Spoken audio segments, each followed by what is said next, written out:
Welcome, ladies and gentlemen, to another live stream. I got Mark Formichelli back with me again, and today we're going to be doing our second of probably, I'm getting guess 3 mock drafts for the 2021 NFL Draft. We'll probably get another one in here eventually.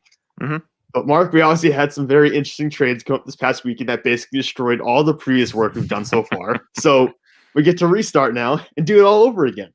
Oh, yeah, that's the best part of mock season is, we always go in at the beginning thinking, all right, I feel pretty confident about these ones. And then boom, 2 huge trades happen within 20 minutes of each other on Friday. So, and then all that work is gone. So like Sam said, here we are again. They had already set up both trades. Miami probably did. They already had both trades probably in place already to Exactly.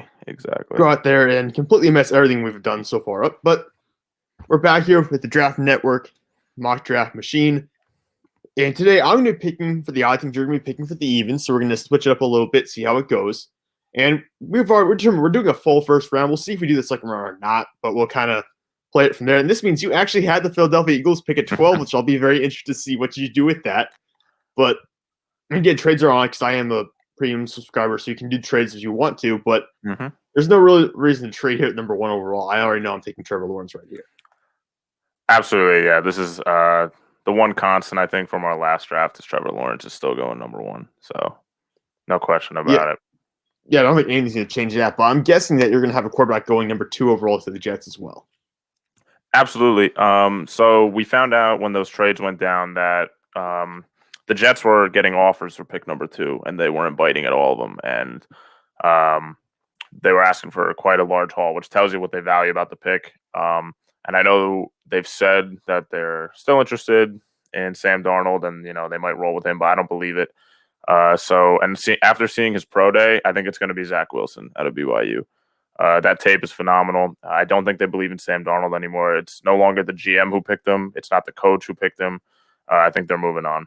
So, and Zach Wilson has been going lights out. So, yeah. Well, Zach Wilson had that one incredible throw, like back across his body right down the center of the field, like 55 yards or something like that in the pro day. Yeah. So he has electric arm talent. Just watching him play at BYU, he is electric. That's why everyone loves him so much. My only question for him is the level of competition he played. I know he played UCF, who has 2 quality defensive backs in his draft class, but I think there's also some concerns that he played under a dozen total guys who are actually NFL prospects this year on defense for other teams, whereas like guys like Trevor Lawrence played like 5 defensive prospects for Ohio State alone. So I think it's a little bit of concern there. But like I said, electric arm talent, and he puts the ball on a rope. So it's going to be very fun to watch to see what he does with the New York Jets next year. Right. And San Francisco here at 3. So this basically has to be a quarterback. I mean, you don't trade all the way up to 3 unless you're taking a quarterback. Right. And I don't really know.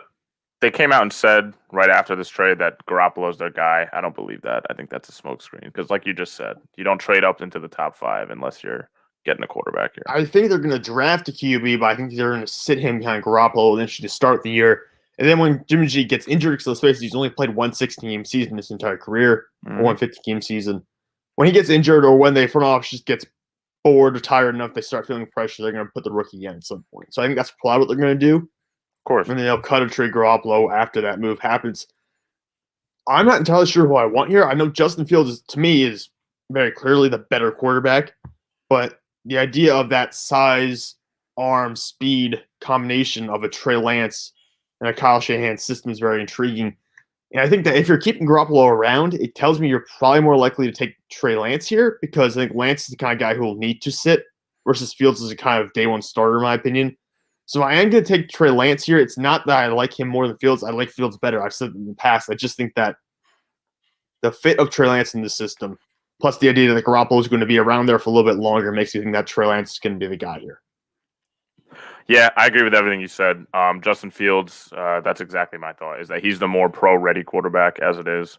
But Trey Lance just kind of has a raw athleticism where he could be the better player 5 years down the line if you just get someone in right to develop him. So I agree. I think it's Trey Lance they're trading up for, which is huge because there was talks of him not even being a top 10 pick in the draft a couple weeks ago, and now you see where that's at. So, yeah, I agree with that for San Francisco at 3. You got an interesting pick on the board with Atlanta. Yeah, it's tough here. Matt Ryan's getting old on one hand, and they're going to need a replacement quarterback soon. So Justin Fields could be the pick here. But like you said, Justin Fields is really a day one starter. He's not really you could sit him behind for a year and wait for Matt Ryan to retire or get traded. Or I will throw it out there that they restructured Matt Ryan's contract recently in a way that would make it almost impossible to cut him in the next 2 years. Yeah. So they basically agreed to 2 more years of Matt Ryan at least. Yeah, that's the problem. And so then the only way to get rid of him would be a trade. So unfortunately, I'd love to go Justin Fields here because I think it makes sense for Atlanta to start doing their rebuild. But based on the contract situation with Matt Ryan, I don't see it happening. So looking at the board, I don't think they go Sewell. They don't need offensive line help. Well, they do, but it's not a high priority. Honestly, I think it's going to be Kyle Pitts here at 4. He's an outrageous prospect. One of probably my 3rd best player in the draft behind Trevor Lawrence and Jamar Chase. They don't need a wide receiver though, so I think it's going to be Kyle Pitts. They need tight end help. Austin Hooper left, and they couldn't really replace his production at tight end. And Kyle Pitts isn't technically, he's technically a tight end, but he's not really limited to playing tight end. He could line up in the slot as a receiver. He could even play outside. He's kind of this Calvin Johnson-esque type of prospect where you could line him up anywhere on offense and do whatever you want with him. So yeah, I'm at a point where I think that's my number 2 prospect in this draft, only behind Trevor Lawrence, because you look at Kyle Pitts. There's not been a tight end prospect this good in the past decade. Mm-hmm. And it's that height, weight, speed combination where he's 6'6", like 250 pounds. He's a decent blocker, not a fantastic blocker, but a good enough blocker. So I think that you're going to have someone like him who is too tall for corners, too fast for linebackers, and too tall and fast for safeties. So that's just the guy who will create mismatches all over the field. I love that pick for Atlanta. I really think it's probably what they're going to end up doing just because after what San Francisco had to give up to move up to 3, I also can't envision anyone being willing to give up that much to go up to 4. Right. And Carolina's not going to be able to trade with Atlanta because Atlanta probably won't do business with the team in their own division, especially if Carolina's going to go after Justin Fields. Exactly. Smart pick by Atlanta there if they decide to do that. All right. Cincinnati, number 5. I don't think the Bengals are going to move from the spot. I understand there probably will be some people talking about maybe there's going to be a trade with teams like Carolina sitting there at 8. I don't think the Bengals should move just because of the fact that we saw what happened to Joe Burrow last year behind that offensive line. They have added Riley Reif. He's playing right tackle for them this year. They've said that already. They've got Jonah Williams playing left tackle, and I do like Jonah Williams quite a bit. I honestly think Jonah Williams might be better suited at a guard spot, though, for this coming season, and eventually you can experiment with him at tackle again. But I think that Williams, his best position right now, because he's not an ultra-athletic player, might be at guard going forward, at least for the next coming season. And then maybe you move him to right tackle after Riley Reif leaves the team eventually.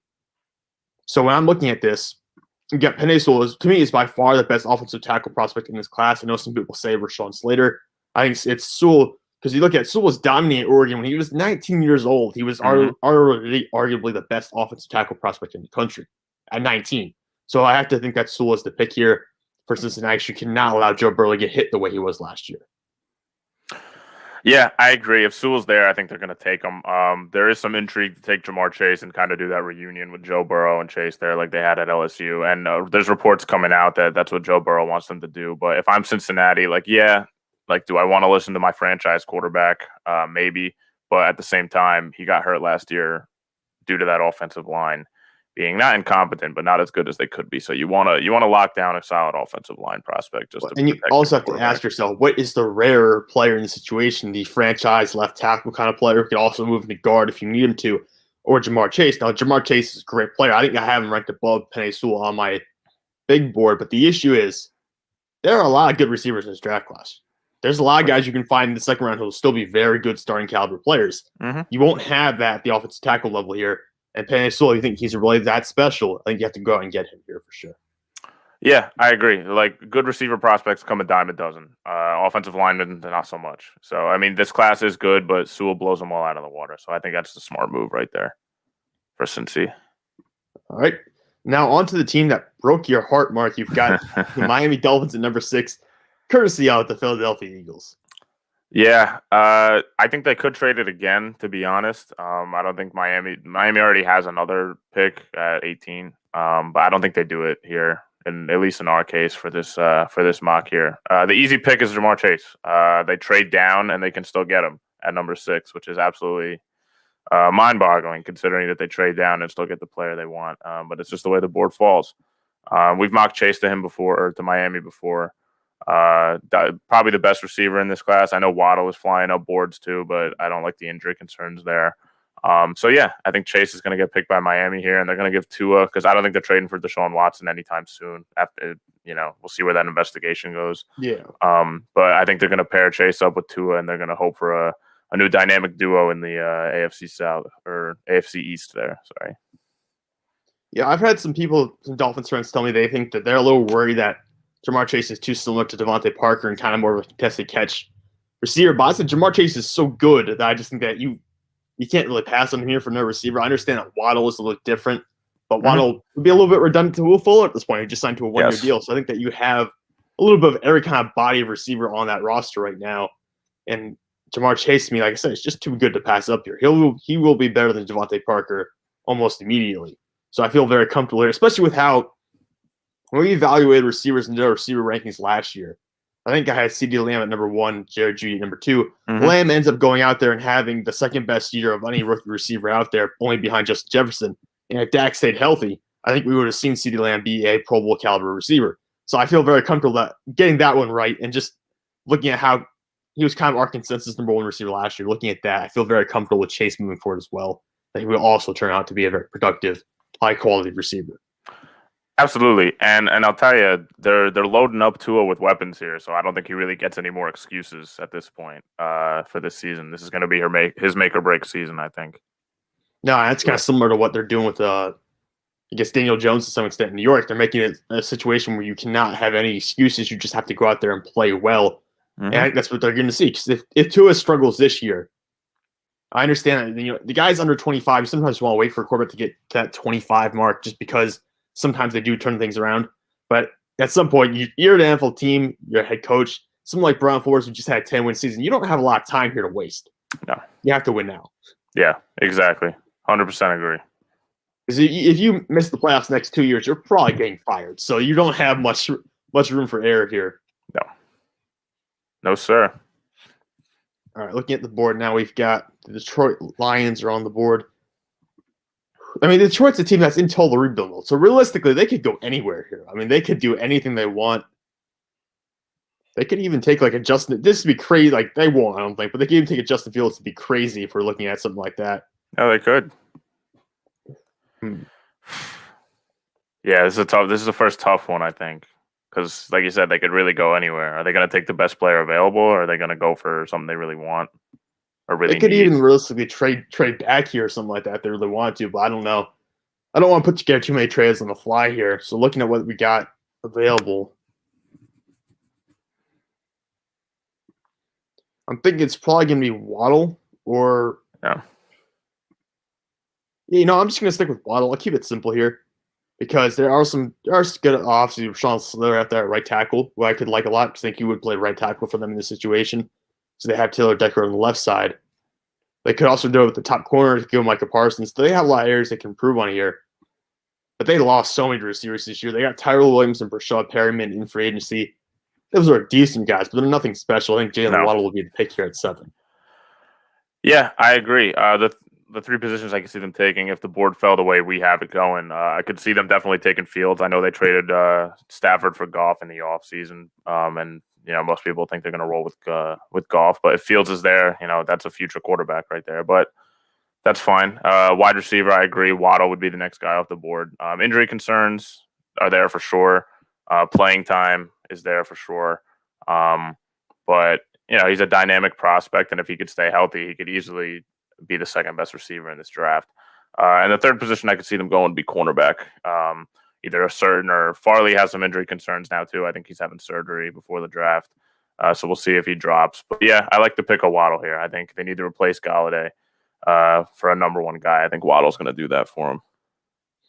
Yeah, Waddle's an extremely dynamic receiver, so I really like him here. I think he'll give Jared Goff something a little bit similar to what he had with some guys like Cooper Kupp and Robert Woods, but a little bit faster than those guys. Just guys you can trust to be open at all times. Right. Goff definitely needs those guys to perform at a high level. Exactly. But you've got Carolina at number 8 right now. Man, I've never had Fields fall this low in a mock before, and I don't think they like Teddy Bridgewater. There were reports that they're even looking to go all in for Deshaun Watson, or when Russell Wilson was reportedly on the block, they were looking to go all in for him. So I think they're looking for a new face at quarterback. And if Fields is there, I think it's too hard to pass on him. So I'm going to go Justin Fields there. Real pro-ready guy. We talked about him before. Can definitely come in and be your day one starter. They'll probably mask it as an open competition between Bridgewater and Fields, unless they can find a way to dump Teddy Bridgewater after the draft or on draft night or something like that. But yeah, I think if Fields is there, they're gonna take him and hope to make him the franchise quarterback for years. So there's a question here that says, who do you think has more upside, Fields or Lance? Well, how we phrased it a little bit earlier when we were talking about the 49ers and who they're going to draft, I think that the idea is that Lance has more upside because of the arm talent, because of his speed, his build, just the mobility, all that kind of stuff. That's the idea, is that he has more upside. But you're asking who's the more pro-ready guy who you will be able to plug in day one, week one this coming year, and get a lot of production out of, it's Justin Fields. Justin Fields has played at a high level of competition. He's played in 4 more games. He's been in the college football playoffs. I think that Justin Fields is the guy that, if you're looking for someone to play immediately, he's the one you're going to take. I don't think you're going to go with Trey Lance's situation. So I think the 49ers should take Justin Fields. I think they will take Trey Lance because they're going to have Jimmy Garoppolo around for a little bit longer. And they're hoping that that Lance is going to develop behind Garoppolo into that all-around QB with that incredible arm. And basically, Josh Allen. They want Josh Allen, essentially. They want Trey Lance to be Josh Allen. That's what I'm hearing the comparison being a lot. So I think that's what they're going to try to do. Personally, I would lean a little bit more towards Justin Fields, but I think they will go Trey Lance. Yeah, I agree with Sam. Just to reiterate the point that on a basic level, Lance has more raw athleticism and maybe a higher potential than Justin Fields does. But like you said, if you're looking for a day one guy, it's got to be Justin Fields. All right, so we got Denver coming up here at number 9.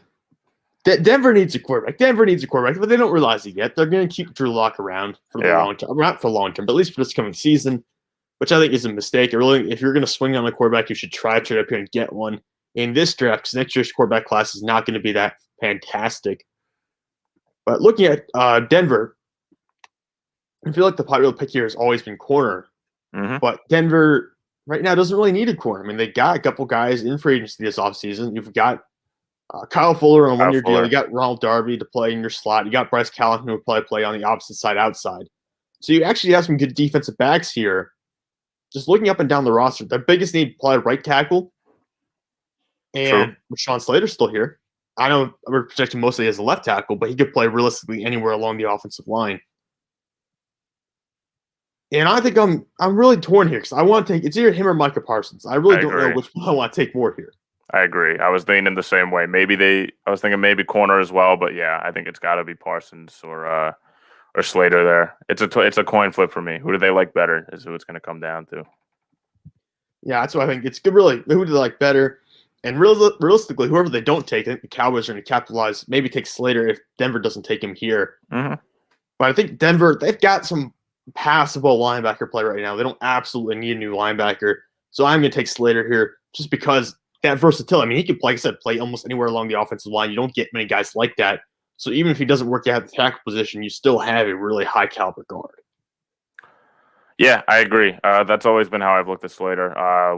If teams needed an interior offensive line on my board and Slater was there, I took him just because he has that versatility, like you said. And they do need offensive line help. I think it's a more pressing need, especially after, like we mentioned, they signed two corners in the offseason. And yeah, linebacker's a need, but it's not a pressing need. And especially if they really trust Drew Lock, they're probably going to want to protect him a little bit. So I think the pick makes sense there. All right. Dallas Cowboys. So a team you probably don't like too much, but you have to pick. Actually, you got Dallas here at 10, New York at 11, and Philadelphia at 12. So you got this entire division coming up here, basically. Yeah, and each pick is going to – and then who the Cowboys pick is going to affect the Giants and the Giants-Eagles. So a big train right here. So I look at corners for Dallas, and I look at offensive linemen for Dallas. I see Surtain is still there, and Farley's still there. And we've mentioned the injury concerns with Farley, but I don't think it's going to be a big deal. They've come out and said that it's not going to be a huge issue. Slater's off the board. which is a big problem. I usually have Slater going to Dallas. Darisaw is still there. I like Darisaw. I've seen him as the top prospect in some boards as well, which is maybe a little outrageous. But he's still a solid player. A little bit outrageous. He projects as a left tackle for sure. But Certain is also there. And I think Jerry Jones, and again, I'm not just doing this as an Eagles fan. I'm doing this as someone who kind of knows Jerry Jones and how he acts. They didn't need CeeDee Lamb last year, and they took him anyway because it was just an outstanding player from a good school who just happened to fall to them. So I'm looking at cornerbacks here, and I see Certain on the board at Alabama, coming out of big name school, got that Nick Saban connection. At a skill position that they need. They were dead last in passing defense last year. And after what happened with Farley, I don't think it's a big deal. Teams might think it's a big deal. So if I'm Jerry Jones, I pick Patrick Surtain here, corner at Alabama.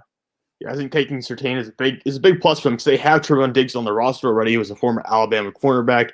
So they already know that they like that kind of player. They can go out and get another one. Surtain actually ran really well at his pro day. I forget what exactly his 40 time was, but it was actually faster than I expected. Mm-hmm. Granted, the pro days this year, they have a little bit of twitchy fingers. I think they're getting maybe a little bit of the benefit of the doubt sometimes at these times, but yes, I still like him quite a bit. Very unofficial these times. I think Parsons ran like a 4.39, didn't he, at Penn State's pro day, which is pretty crazy. And Jason Oweh ran both under 4.4. Yeah, it's just crazy. Sub 4.4. We'll see. We'll see how that translates. And then Mac Jones at Alabama's pro day ran, I forget what he ran, but Mac Jones ran maybe like a 4.6. And I was listening to a podcast, and the guy was going, "It's like, there's no way in hell Dallas actually expects us to believe he ran a 4.6. I watched that time back. That's a 4.8 at best." I'm like, yeah, no Mac Jones is not. Mac Jones is not a mover there. He's not going to be moving too well. No, like you said, trigger fingers there at the pro days this year. Yeah. The Giants are up now. And Giants are a very difficult team for me to draft for because the top edges on the board, like guys like Kwity Paye. This is the predicted board that I have pulled up right here now. So this is what TDN thinks is going to happen, not what their actual big board rankings are. Right. Which is why if you look at corner, Farley has dropped all the way down to 29 because of the injury concerns and all that stuff. Right. I've seen Azeez Ojulari actually mocked to New York here at number 11. That's really high in my opinion for him, but that's the kind of edge rusher they need. They don't need a Kwity Paye. Kwity Paye to me is a well-rounded player who will get you 50 tackles and 6 to 8 sacks per year. He's never going to be the 10-plus sack per year kind of guy, which is what New York really needs here. The Giants no longer have much need for a corner. They got Dory Jackson in the offseason. They already have a bunch of nickel kind of players with Jabril Peppers and Xavier McKinney at the safety position already. So I'm just looking around, looking at what they have on the roster. I do think there's some interest in maybe getting a guard here, but this is probably too early to go into your offensive line anyways. The receiver position, I like the depth they actually have there with Kenny Galladay, Darius Slayton, Sterling Shepard, and John Ross now. So I'm actually going to go – I am going to go edge here for sure at this point. And I'm going to go with Jalen Phillips. I'm not going to go with Azeez Ojulari. I think Azeez Ojulari is going to be a fantastic edge rusher. But to me, Jalen Phillips, I know there are concerns about the concussions. I think that's a big deal for them, obviously. But there's no one more gifted as a pass rusher than Jalen Phillips in this draft class. Yeah, I agree. I think it's going to be edge. I used to have them going wide receiver, and then they signed Galladay. That was the big move in the offseason. So maybe they don't need to spend a top 20 pick now on a wide receiver. And then I think edge is their best or their next most important need of the offseason, and they have yet to do it in free agency. So, yeah, I think with any of those guys, I think Kwity Paye, like you mentioned, he's my top guy. But like you said, he doesn't really fit what they're looking for in terms of a defender. So Jalen Phillips is fantastic. Ojulari is very good as well. And then Rousseau, the other guy out of Miami. We'll call him Greg. He's also Gregory Rousseau. I like him a lot. He's a little bit more of a developmental guy, though. So I think he'll probably go in like the 20s. Yeah, I don't see him going 11. So I think Phillips was the right pick there. Oof, here we go. Man, I don't know which way to go here because there are 3 prospects I really like on the board right now between Farley, Parsons, and Devontae Smith. Devonta Smith. I don't think that I don't know. New coaches, maybe they like to spend at linebackers now because the Eagles never used to spend high draft picks on linebackers. They haven't for a long time. But Parsons is an intriguing prospect. They do need a corner too. Their cornerback two right now is Craig James, who was a special teamer only last season. So they definitely need help there. Smith is just he's so dynamic of a player, and unfortunately, it's hard for me to pass on him because I kind of, and you're gonna hate me for this, and everyone watching is gonna hate me for this. They already have their Smith type player in Jalen Rager, and obviously not the same skill set, but the same kind of small, has some good moves type of receiver.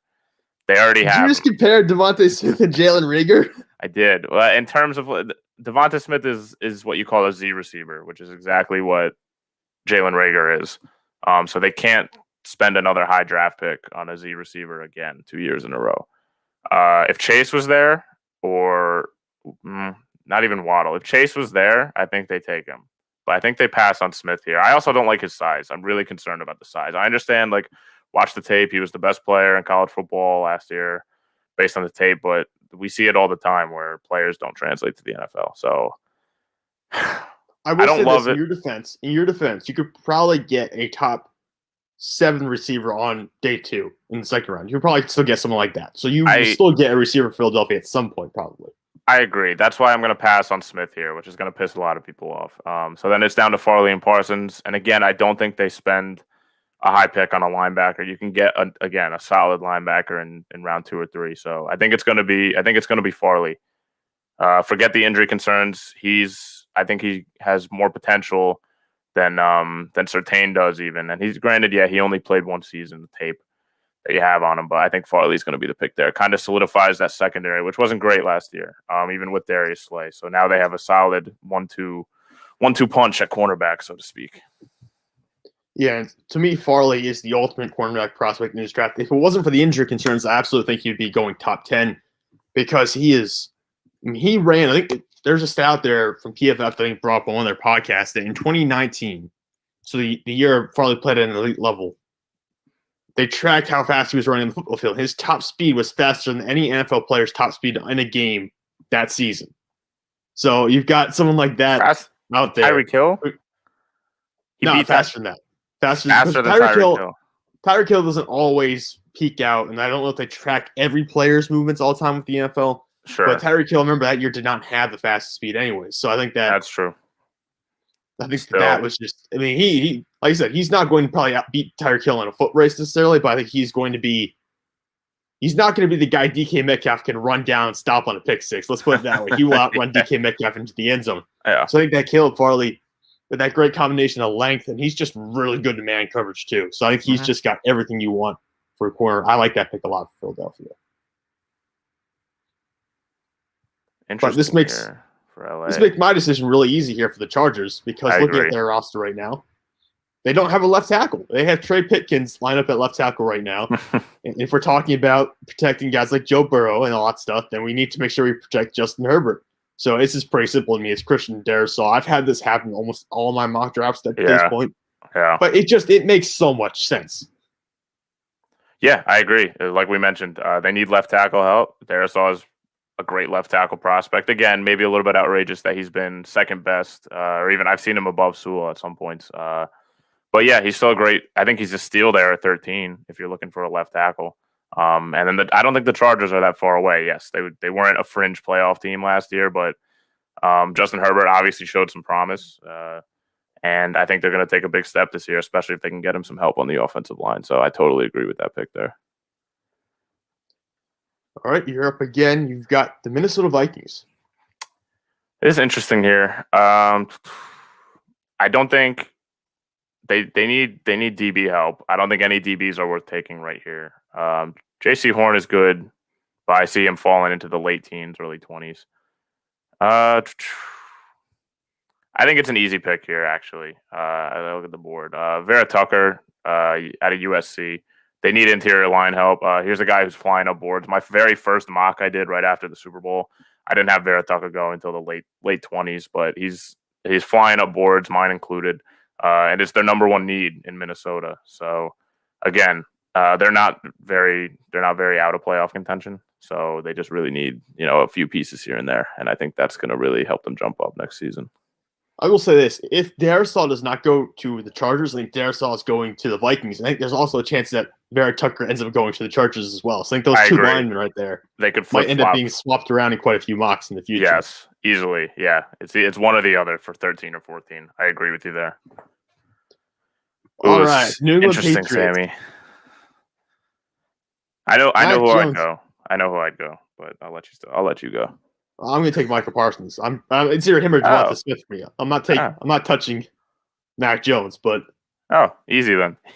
I thought because you started saying Mac Jones, I'm like, oh, don't do it. No, I'm not. Listen, Mark, I'm not a Mac Jones fan. I know there's some people I've talked to who have watched the Mac Jones tape, and they're telling me that he's the second or third best QB in this draft class, and I can't get behind that. I just can't. I mean, look, it's an entirely different game when you're playing at the NFL level, and you're playing on probably what's going to be a losing team or an 8-8 team versus playing in Alabama with the number one offensive line in the country, the best running back in the country, and in the span of the games you play with 4 future first-round wide receivers. So it's an entirely different game for someone like Mac Jones. I don't think that the lack of mobility is a big issue for me. I really don't care because Tom Brady at like 43 years old won the Super Bowl this year, so the mobility issue to me is not a big deal. I just think that the fact that I have no idea what he's going to look like in the NFL because it's not going to be the same system. It's not going to be the same level of talent he's playing with at the next level compared to what he did in college. So I don't feel very safe with Mac Jones. Devonta Smith, I would understand taking him. I just don't know if there's anyone like Cam Newton. His arm did not look great this past year, so I don't know if he's going to have anyone to throw him the ball. So to me, Bill Belichick is a defensive kind of guy, defensive mind coach. And Micah Parsons, there may be some off-the-field issues there, but if someone's going to get him in line, be able to keep him on the straight and narrow, it's going to be Bill Belichick. It's going to be that New England culture. So I'm taking Micah Parsons here. Yeah, I agree. I think he'll go around here somewhere in the mid to late teens, again, based on those character issues. But I don't think, again, like you said, if there's anyone who can correct someone's off-the-field issues, it's Bill Belichick. So I 100% agree with you there. Solid pickup for New England. Hopefully they can get back on track this season. All right, you're up with the Arizona Cardinals. See, there's a lot of prospects I like, but I don't like them at 16. I love Let me take a guess. Are you talking about running backs and J.C. Horn? Yes, that's exactly it. I think Najee Harris is phenomenal. I keep seeing his workouts, and his pro day was pretty outrageous for a running back. But again, running backs are not really this highly valued anymore as a first-round pick. They could do it. Either them or Miami could go either of these guys. And I like J.C. Horn too, but again, I just don't think. I think he's very limited. He's not going to be Patrick Peterson, who they just lost, or he's not going to be the player Patrick Peterson used to be. But they do need cornerback help. I think corner is definitely more valuable than a running back here, especially because you can get a guy like Michael Carter in round 2 or 3 later on, who's still going to be a dynamic player running back. So I don't love it here. They could trade down, but I think the pick's going to be J.C. Horn out of South Carolina, who's, don't get me wrong, phenomenal player, very good corner. Obviously, the third one, my third best corner in this draft. But again, he's very limited. I don't think he can move into the slot or move around as a corner prospect. I think he's kind of locked on the outside, which is fine. But they do need someone to lock up that secondary. So I think Horn's going to be the pick here. Yeah, and Horn also ran a sub 4.4 at his pro day, so a pretty good run for him, pretty good time for him, showing off his athleticism. And just looking at the Cardinals depth chart right now, they have Byron Murphy, who they drafted a couple years ago to play in the slot, so they're probably good there. It is the outside spot they really need help with because they have Malcolm Butler and Robert Alford as their outside corners. I don't think Alford has actually even played a snap since maybe 2019, I want to say. I think he missed. I think he got injured, missed the full year, and then opted out, I think. So hasn't played in quite a while. Right. I do think J.C. Horn's probably the pick here for Arizona. Yeah. It's what they need, best player available of need for them. So they could trade it, but for simplicity's sake, I think that's the easy way to go. All right, there are a lot of decisions to be made here for the Las Vegas Raiders because they have so many needs. They need a right tackle. They need linebacking help because they just don't have any playmakers at that level currently. Certainly no run stoppers at the point. And I could see him taking wide receiver as well. I understand they have Hunter Renfrow, who they like in the slot quite a bit. They like Brian Edwards, who they recently drafted. They have Henry Ruggs, who they're hoping turns out to be somewhat of a good player. And he recently signed John Brown, but I think Smith obviously would be a better player than all those guys. And linebacker, I do like Jeremiah Owusu-Koramoah, but I just have trouble finding spots to fit him in because I don't know if teams envision him as like a linebacker safety hybrid who plays in the slot every now and then. I don't know what they want to do with him defensively, so I have trouble envisioning where he's going to go. I'm actually going to take Tevin Jenkins here, and it's maybe a little bit of a reach because I think he usually would be a guy you see go in the 20s, but he is a great physical tackle and line up on the right side. Maybe he'll have to move to guard at some point in his career, but he will still be better than either of the guards that the Raiders have currently on the roster in Richie Incognito and Denzel Good. So you put him in there. I think he's a really good, really physical player, great in the running game. I think they will love to have him and Josh Jacobs playing together. Yeah, I think that's the right pick to go as offensive line. Smith is intriguing, another dynamic playmaker. They obviously took Henry Ruggs last season, but yeah, I think it's going to be offensive tackle, and Jenkins is a solid pick to go with that.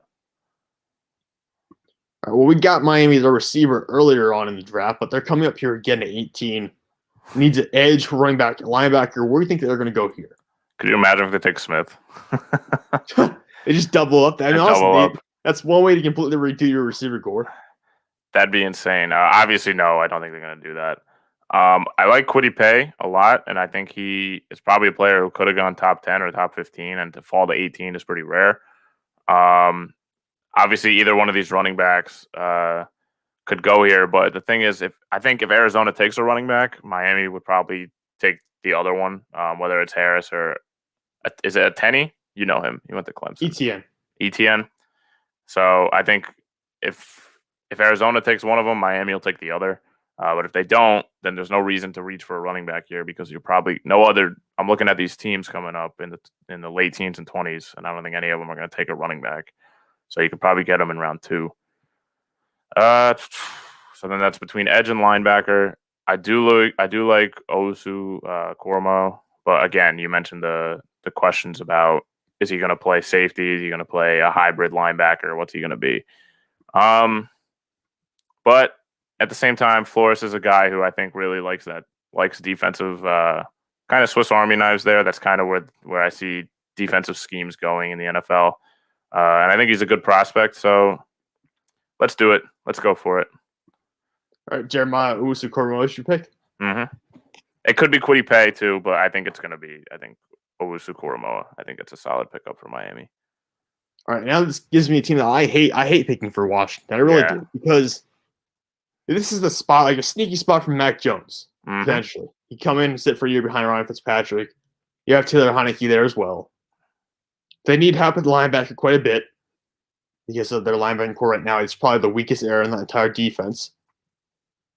And they need a left tackle at this point. So they have a bunch of needs right now. I hate picking for them here because usually the top left tackles are always gone. Yeah. You got guys like Eichenberg who I think could go, but if I take him here, it means Pittsburgh's not going to get him, which is really disappointing for me. Yes.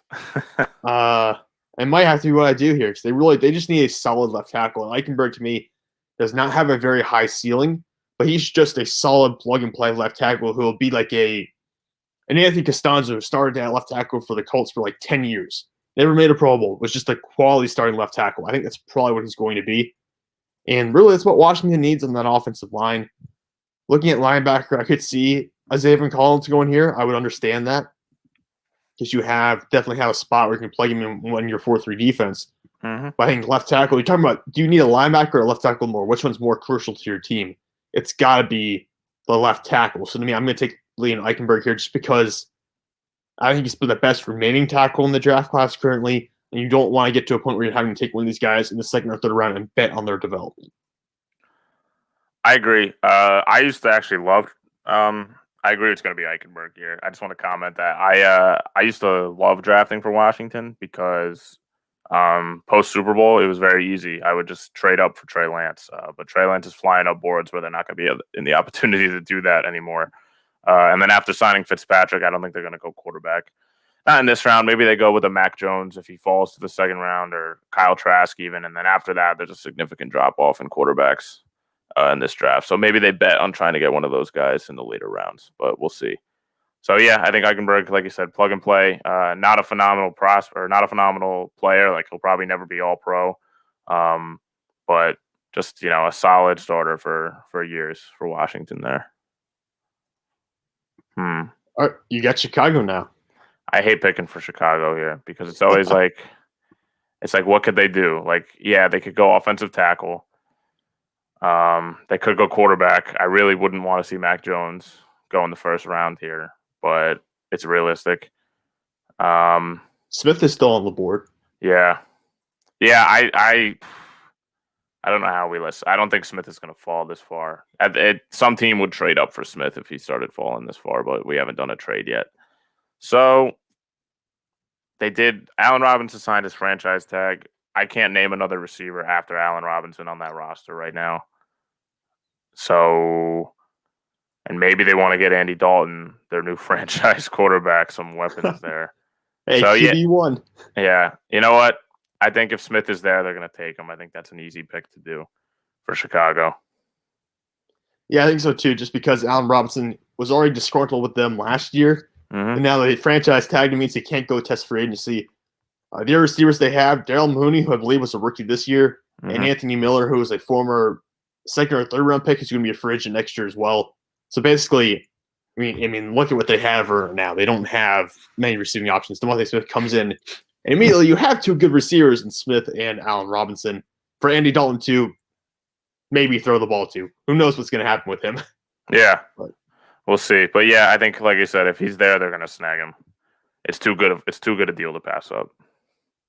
Yeah. All right, we got the Colts here at 21.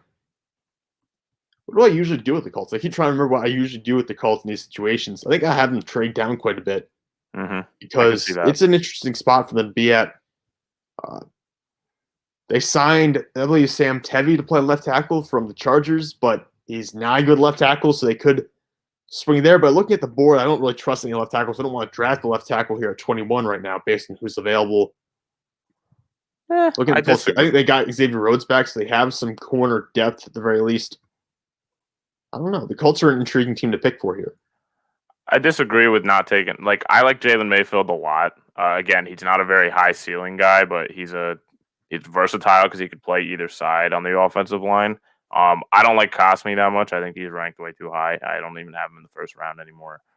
And then Radins, I don't know enough about. I didn't really watch tape about North Dakota State besides Trey Lance.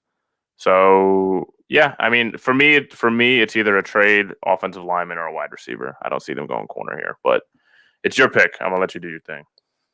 What if I told you they could take Kwity Paye here? I mean, for sure, because again, he's a top 10 prospect who's now fallen to 21.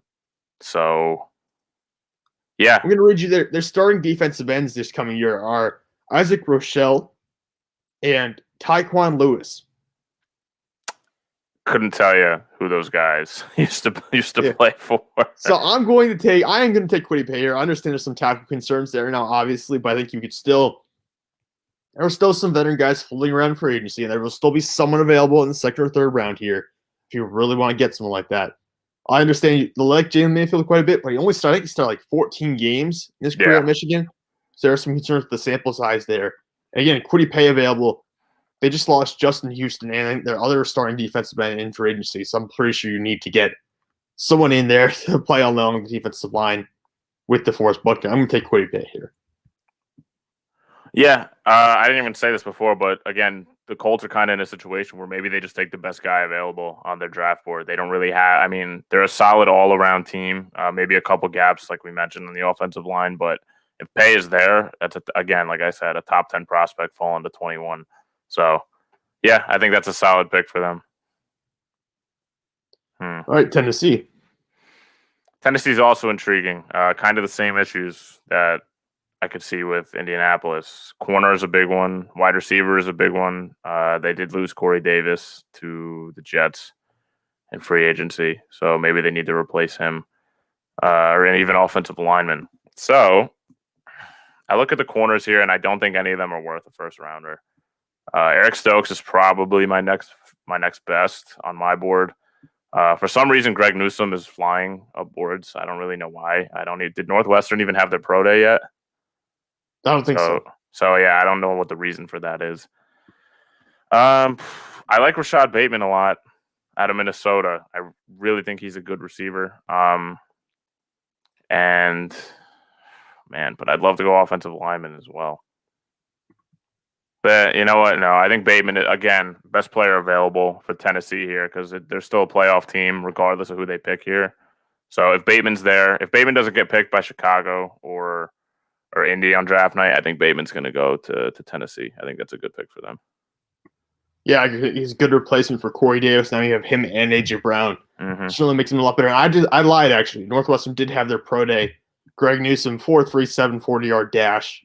Oh my God. It's in the 91st percentile historically for all corners to do tests at the combine or anything like that. So. Jeez, well, that'll do it then.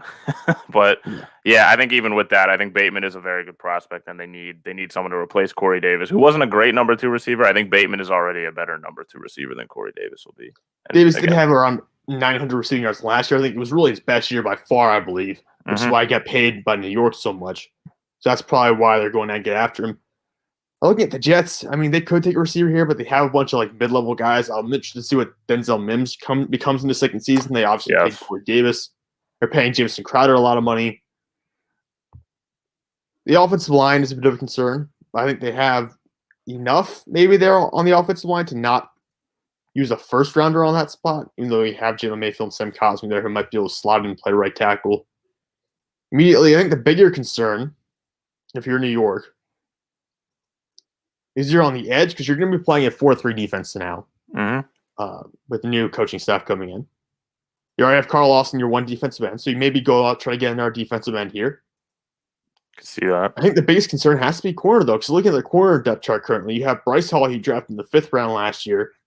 Blasson Austin, I don't know how to say it. Blasson Austin, I don't know how to say his name, is your other corner. You've got Justin Hardy. You got Javelin Gavin Guitry, and the other Lamar Jackson, the one who went undrafted last year. So corner Lamar Jackson. So there's a lot of issues at corner. I like Greg Newsome quite a bit. I don't think he's necessarily first round caliber corner, but the corners are going to be the position that everyone's going to reach for this year. I think wide receivers are going to fall because there's so many good receivers in the draft. We've already seen that happen with Devontae Smith. I think corners are going to rise. I think that we'll have Greg Newsome come up here, and Greg Newsome will actually be a first-round pick. I think you could see him go anywhere between even as early as maybe 16 potentially with Arizona. You might see him go there. Chicago could take him off the board. Tennessee's there as well. I think the Jets are going to take him if he falls this far. Yeah, again, like I said, maybe not worth a first-round pick, but because of the way corners are valued in this draft, I think it's a solid pick for them. Yeah, he's going to have to come off the board here, probably in the first round, because there are teams even the Packers who draft later in the first round are going to be interested in looking at someone like Greg Newsome. So I think you're going to see that, or he's going to go in the first round, I believe, no matter what at this point. But the Jets in particular, because of just their total absolute lack of depth at corner, are going to need to take someone like him. And I understand the need for a running back, but you can get a solid running back. There's guys still in free agency, by the way, who haven't been signed, like James Conner and stuff. So you can get someone like that in free agency for a lot cheaper than what you would a first-round pick, a guy who would, eventually you might have to take the 5th-year option on. That's over $10 million in 1 year. Yeah, agreed. Man, this is rough here for Pittsburgh. Yeah, no kidding. I'm not thrilled by this. I usually have Eichenberg going to Pittsburgh here. I've had Etienne go to Pittsburgh here because they did lose James Conner in free agency. They do need cornerback help as well. Again, Eric Stokes is my next best guy. He's probably not worth a pick here. I would say Pittsburgh would trade down, but they can't afford to do it, basically. So the way I see it is they don't have a lot of money to sign any free agents left. Free agency, they were very lucky to get Juju back. So they need to really build with the picks they have, or maybe they try to accumulate some other picks. I don't know who would want to trade up here, though. There's not a prospect I see that's really fallen too far that maybe New Orleans trades up, but they're in a similar cap situation where they really need to build through this draft. Maybe don't want to give up too much. Oh, man, this is rough. Yeah, I don't know where you're going to go here. I mean, just looking at the board. I almost always have one of the top tackles of it. I mean, maybe it's Jalen Mayfield if you like him a lot. Mm-hmm. Could maybe. be. Because even if he has to play guard, Pittsburgh can still use some help at guard too. So it's not like it'd be a total failure. I need to look at the depth chart real quick. Nope. I know where I'm going. You're not gonna like this. No, probably not. Baron Browning is still available, and he's my top linebacker. And the Steelers love linebackers. And really, I looked at their, and you could probably answer better than I can. I looked at their depth chart for linebackers. T.J. Watt, obviously phenomenal player. I've never heard of Alex Highsmith. Never heard of Marcus Allen. Well, this Marcus Allen I've never heard of, and Tegray Scales I've never heard of either. So Baron Browning is my best linebacker in this draft, and I think that's going to be the pick.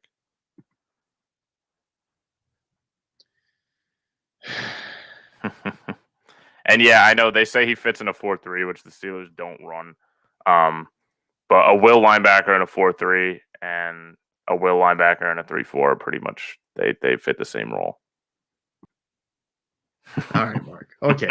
It's not even to spite you. I just think that's what's going to happen. Look, I'm having to resign myself to understand the fact that Pittsburgh is going to find a way to draft a linebacker and a wide receiver in the first 2 rounds of the draft when they need to draft like 3 offensive linemen instead. This is what Pittsburgh does, though. They always draft linebackers and receivers well, and they always draft too many of them. So I don't know. I think repeats, man. You'll have Alex Highsmith is the outside linebacker who they drafted last year. He'll probably start alongside T.J. Watt. And the 2 guys who have been sliding to be the projected inside linebackers would be Devin Bush, who obviously recently drafted, and Robert Spillane, who's got hurt late last season. But I understand why they're doing this. I do. I'm not a fan, but I do understand it. So I don't hate that pick. I just don't love it either. I don't have Baron Browning ranked nearly as high as the guys at TDN do. But I like Browning a lot. Well, obviously, if you took him at number 24, you better like him because. Yeah. All right. Brings up Jacksonville. The Jaguars at this point can kind of spend wherever they want, and Jacksonville's in a position where they're not going to be competitive this year. They just won't be.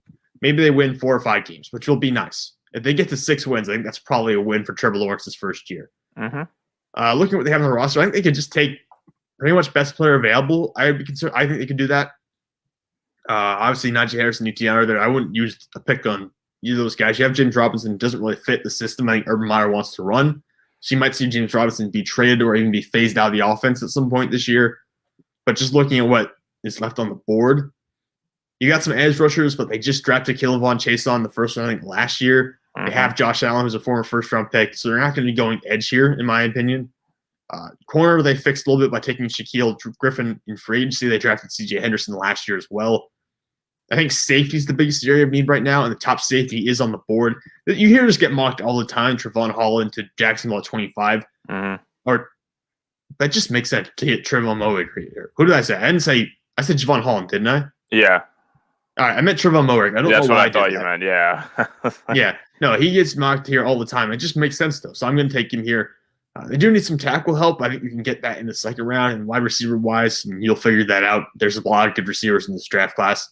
So Trevon Moehrig goes here at 25. Yeah, I agree. I was hoping Moehrig would fall to the Eagles at 37, but that won't happen in this draft, unfortunately. So thanks, Sam. That's what I get for putting Baron Browning. Yeah, for putting Baron Browning at Pittsburgh in the first round. Hey, man, they do. That's just what the Steelers do. They love their linebackers. Yeah. Well, who are you taking at number 26 for Cleveland? This would determine if I forgive you or not. It's got to be defensive line, whether it's D tackle or D end. I don't love the D tackles on the board right now. I don't think any of them are really worth 26. They're good players, but I don't think they're worth. It's a very thin class at the interior defensive line here. I look at the edge rushers available, and I like Ojulari a lot. A lot of people, again, a top 15, maybe top 20 prospect. Or Russo out of Miami. So, and Russo's more versatile. He can kind of do what, Brandon Graham and Michael Strahan used to do, where they could start on the outside and then go play a rush from the inside on passing downs. But in Cleveland tradition, we will take Ojulari, who, again, we've kind of said is maybe a little bit overrated in this draft. But I think at 26, I think he's a solid pick. All right, if you say so. You got Ojulari coming off the board. You know what? I was going to take him for Baltimore at 27, so you actually kind of messed me up here. Oh. That was going to be my pick for Baltimore because I think he fits. Because Baltimore just loves to churn out decent outside linebacker level pass rushers. They always do that stuff. With guys like Matt Judon, had Darius Smith there for a while. Obviously, Terrell Suggs being one of the more notable examples of guys they've had in that role. Right. So looking at what they have currently on the roster, yeah, they need wide receiver help, but frankly, did they throw the ball enough to really want to take a wide receiver in the first round? I don't think so. I think you kind of will just live with what you have at wide receiver right now. And they did just sign Sammy Watkins. They did just add Sammy Watkins. So it helps out a little bit. You know, Sammy Watkins at this point in his career. Of course, yeah. He's not about 400 yards a year. But I don't want to draft Jason Oweh in the first round, but really, I mean, it makes sense. His testing numbers are off the charts, but he had a high pass rush win rate this past season. He was really good against the run, but just has never put everything together in 1 year. So I'm a little bit concerned about taking him in the first round. I think by far, edge is the top need for them because they lost Judon and Yannick Ngakoue. I don't think you can get out of the first round here without taking an edge rusher. I agree. I'm going to take Jason Oweh. You can take Gregory Rousseau here, but Rousseau is more of a traditional defensive end who has to rush from the interior. Right. That just doesn't fit what Baltimore needs right now. They need a versatile linebacker player, and that's Jason Oweh. Yeah, stand up or hand in dirt kind of guy who is what Oweh is. And I love Oweh. I think he's going to be phenomenal. So it's a solid pick for Baltimore there. All right, the New Orleans Saints are on the board. Jameis Winston is New Orleans Saints, which feels so weird to say. But maybe they go Mac Jones. Maybe. No chance. It's going to be corner. I agree with the draft network here. It's good. Their top needs are corner and wide receiver. I don't love. Terrence Marshall is definitely good. He's no Jamar Chase, but he's definitely a solid player at LSU. Unfortunately, again, and I think corner is another player. We mentioned it. Wide receivers are going to fall. Corners are going to fly up. So I see Eric Stokes is still there for us, and I think that's a solid pick for New Orleans right here at 28. All right, Eric Stokes, who I also believe ran a sub 4.4 his combine the other day. So he turned in a very impressive time. In other mocks that I've run, I've had Greg Newsome fall to that spot. I've had Greg Newsome go to the Saints. I think they're going to take a corner here. I do think Terrace Marshall is a big draw for them, but I think they could also, like I said, there are a lot of receivers in this class. Should be able to get those guys in the second round. So I think there's going to be some push to maybe get a receiver there, but corner, play someone alongside Marshall Lattimore, who just got arrested the other day. So maybe, who knows what Marshall Lattimore's future holds in New Orleans anyways. He's entering the last year's deal, so who knows what's going to happen there. Yeah. I'm interested to see where you go with Green Bay here. Well, you took all. I'm not definitely not taking a corner at this point. The best corners are by far off the board at this time, so I'm pulling up my depth chart right now. There's not a first round corner left, Mark. There is not. I like Robinson a lot. I don't. At UCF, I love Aaron Robinson. I think he's phenomenal, but again, not a first round prospect. None of these guys are. Eric Stokes, not an outside corner either. He's a slot guy, so I don't want. That's true. You don't take a slot guy in the first round. That's true. Not unless he's like a super good slot player. Well, I don't think you're going to get. Yeah. So looking at what they have, they could use an inside linebacker actually. Mm-hmm. Their inside linebackers right now are not looking too stacked. So I think that we could see. This is difficult. Zaven Collins is still on the board for some reason because you took Baron Browning. So I don't think Zaven Collins really fits what they were trying to do in Green Bay, though. I think Nick Bolton's more of the ideal fit for them. Yeah. Because Collins is a guy you're going to want to have sort of along the line at times, a little bit on the outside as well. You're not going to get that in Green Bay. In Green Bay, they're just going to line you up in the middle of the field. Nick Bolton's not a coverage linebacker. He's a downhill hammer. And what has Green Bay struggled with over the past couple of years? It's been defending the run. So I think that bringing in Nick Bolton, having him at the second level, and that's a run defensive player that you haven't had in a while. Because even Blake Martinez, when he was there in Green Bay, was a guy who usually played from behind. He did not perform well in coverage, did not perform well against the run at all. So Nick Bolton will be a decent pickup here for Green Bay. I agree. That's what I was looking at. I think Xavier Collins is a better player, but again, for what Green Bay is looking for, I think it's got to be Bolton there. Again, that downhill type of tackling, hard-hitting middle linebacker. That's what you definitely need. Mark, what if I offered you a trade here? I'm listening. All right. So hear me out. Chicago. Yeah, Chicago. Chicago doesn't have a lot. I mean, okay. I disagree, but okay. I'm still listening. Well, you might get it. The picture. Chicago's offering, they want the 30 overall pick. They want 30th overall. Okay. They're going to offer you 52. Okay. 83. Okay. And a 6th rounder. Will you take that? Would I take that? Probably. If I'm the Bills, probably, because, I mean, I made the AFC Championship game last year, so I don't really need... Yeah, for a 2, a 3, and a 6, I would take that. Go for it. All right. And I think the simulator will probably take that, too. It even says very likely, and they did, so... Nice. Okay. Great, so now I have to pick for Chicago. Mark, man. The reason I did that was to take Mac Jones. Yeah, I know. That's what I was thinking. Yeah, Mac Jones. This is we got to think about what's the craziest team? If it's not going to be the New England Patriots taking him just flat out, what's the only organization crazy enough to actually do this? To trade up for Mac Jones, Chicago. 100% Chicago. Yeah. They're the new Or Philadelphia. I mean, think Philadelphia might trade up to get Shut up. You watch your mouth. But yeah, if they do trade up here, it's for Mac Jones. They wouldn't trade up for an offensive tackle because there are a lot of good ones coming up in round 2 here. So yeah, it's got to be Mac Jones. And they pair him with, in our mock, basically Devontae Smith. So maybe doesn't start this year because I think they signed Andy Dalton to a pretty lucrative deal.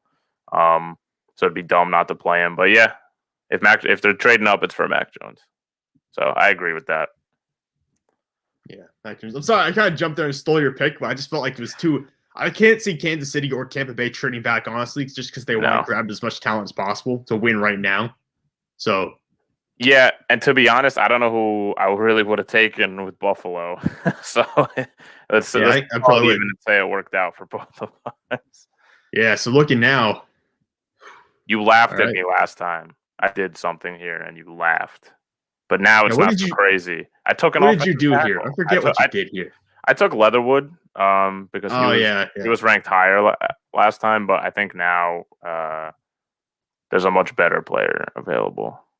But your pick. I think Cosme's better. I'm not in love with him, obviously. I think he's a better player. Dylan Radins is also on the board. What did I do? I'm trying to think. I had a mock that I did recently. I'm going to pull it up here. So I want to figure out what I did with Kansas City because I liked it, I felt like. But I'm looking at the entire board right now. There's no one that's like jumping off the page. I think it probably has to be a tackle here just because of the needs. So, can you hear that banging, by the way, in the background? Yes, sir. Okay, it's fine. It's very subtle, no biggie. All right, well, I'm going to take. I do like Radins, but I am going to take Cosme here. I know you like Jalen Mayfield, but I'm not a huge Jalen Mayfield fan. I really think he could play guard potentially at the NFL level, and I know. Kansas City does not need guards. They need tackles definitely right now. Like Sam Cosme to me is definitely going to be a tackle prospect. So I'm taking Cosme here. Yeah. What would you have done?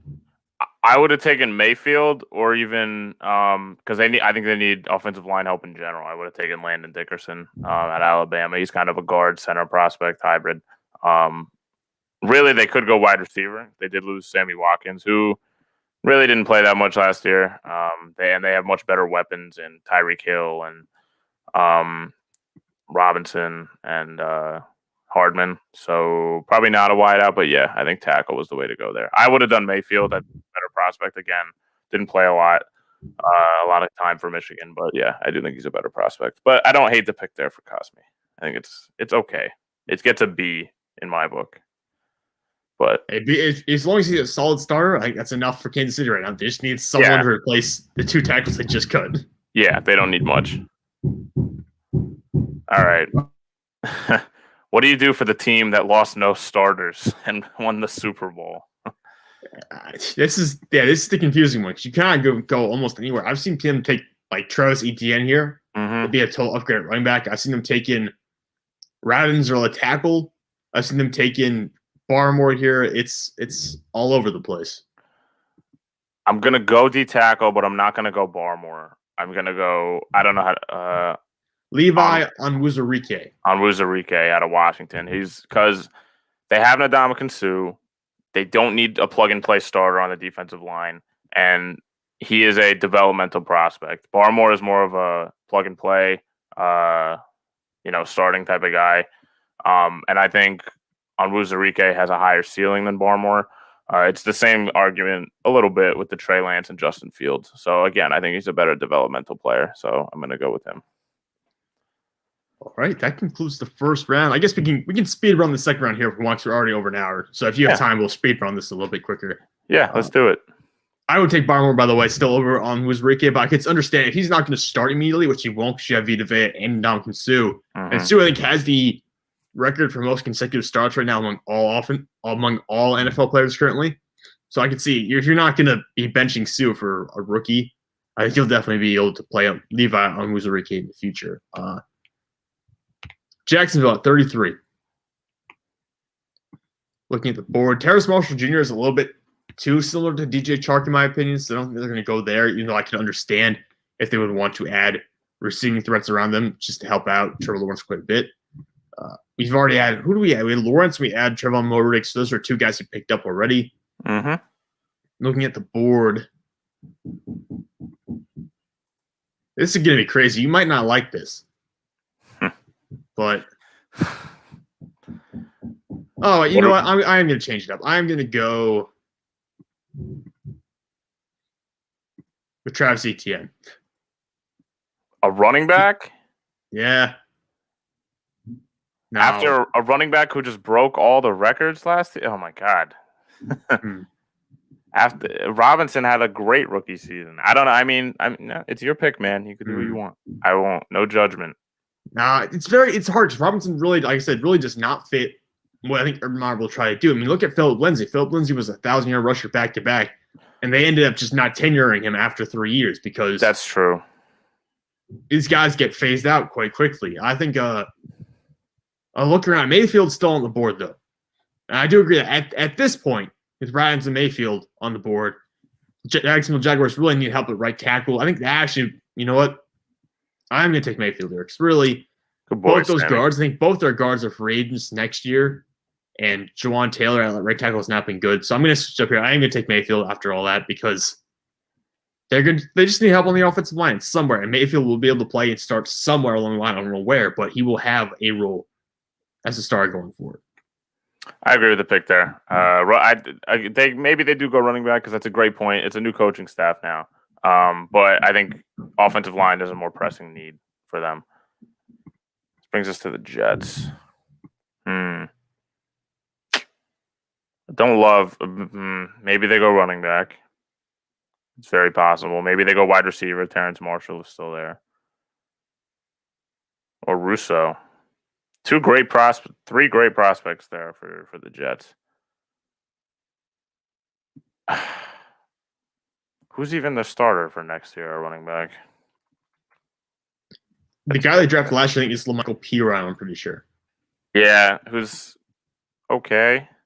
Oh, wait, they signed Tevin Coleman. They're not going to – they'll probably roll with Coleman, who has some injury issues, but yeah. All right, so then it's not going to be a running back. I'll go with Terrace Marshall.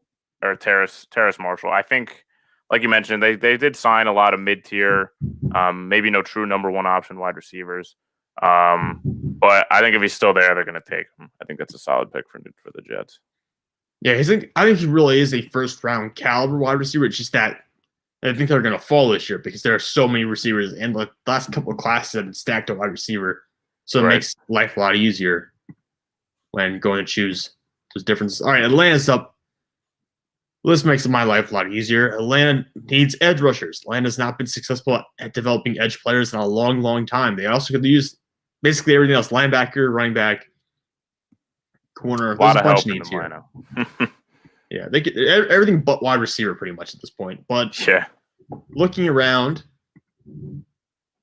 they really could go running back, but I think you could get one of the running back that's solid later on the draft anyways. They've already signed Mike Davis, who's a solid number 2. Rousseau, to me, is one of the best players available. I mean, I think he's like I said, developmental kind of guy, but the high end you get out of Gregory Rousseau is going to be a 10 sack per year player. So if you bet on getting that kind of player out of him and be able to develop that talent, I really think it's hard to pass up on him. And if you can line him up in multiple alignments here, we get some rushes from the inside, like you mentioned, and also the outside, I think he'll have a great career. So I'm taking Gregory Rousseau here at 35. Yeah, I agree. It's got to be edge rusher. And I think Rousseau's the best one available. And then there's a really big drop-off coming up for the rest of these guys. So, yeah, I agree with that. All right, yeah, Miami. I would have loved to take Rousseau. But that's all right. Oh, yeah, Najee Harris. It's good. Yeah, Najee Harris is. If they're not picking him in the first round and he falls to the second round, then he's going to go here. Freak running back. Myles Gaskin is good, but he's not Najee Harris. So I think that's an easy pick for them. Yeah, I really do like Myles Gaskin. I think the issue is that he's not going to be that 1,000-yard rusher. And even if you have a situation where you're playing in 2 backs, Gaskin and Najee Harris, I think it still works out well.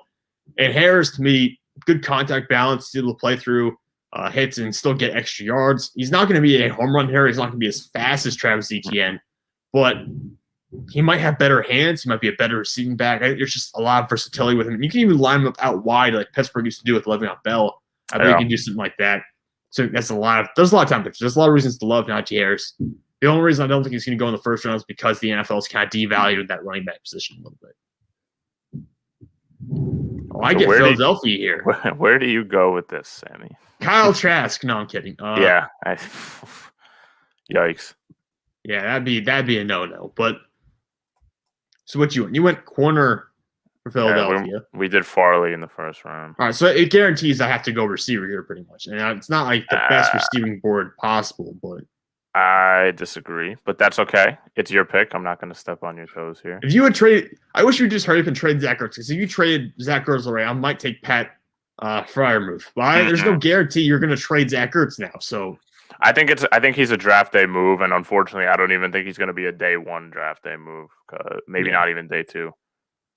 But I know who I would go here. I won't step on your toes. You could say you could. That's a fair thing. You could say they're going to trade Zach Ertz between now and the draft, and then you go tight end here. But your pick, Sammy. All on you. I know what I would do. All right. Well, shoot. Zaven Collins really would work out better in the system where they put him in the line of scrimmage more often. He gets more pass rushes. You don't really do that in Philadelphia.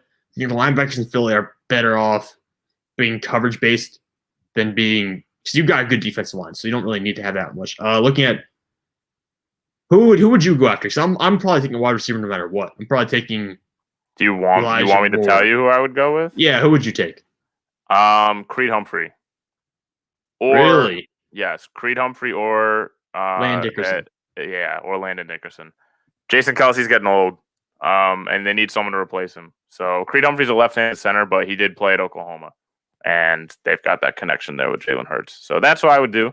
But because I like the receivers in the later rounds, especially now that they've traded back, I like the receivers in the later rounds. I wouldn't pick anyone here at 37, and I don't think they're going to trade back. So that's what I would go. I would go a center prospect here, but again, it's your pick. I'm not going to step on your toes. You do what you want. Awesome. You're getting Elijah Moore. Congratulations. Oh, you son of I don't love Elijah Moore. That's not even out of spite. I do like Elijah Moore. I do like him. I think he's going to be a productive player. I disagree. I don't even think he's the best slot. He's a slot receiver prospect. I think Kadarius Toney is much better if you're going to go slot receiver here. Or even, what's his name? Eskridge, I think his name is. Dwayne Eskridge? Dwayne Eskridge Yeah. or Amari Rodgers. Brown. If you're gonna go slot guys, but man, all right, Elijah Moore, that's fine. I forgot about De'Ami Brown. I would have probably given you him, honestly, but Thanks, Sam. Oh well. Too bad. Can't undo it. All right. In that case, I'm at Cincinnati, who I believe got Penei Sewell in the first round with us. Penei Sewell, yep. Do they go back to back off? I like these interior offensive line prospects here. I really do, especially in the after Vera Tucker, there's a big drop off, but I still like these guys in the second round between Creed Humphrey, Wyatt Davis, and Landon Dickerson. I don't even who's going to be the starting guards for Cincinnati?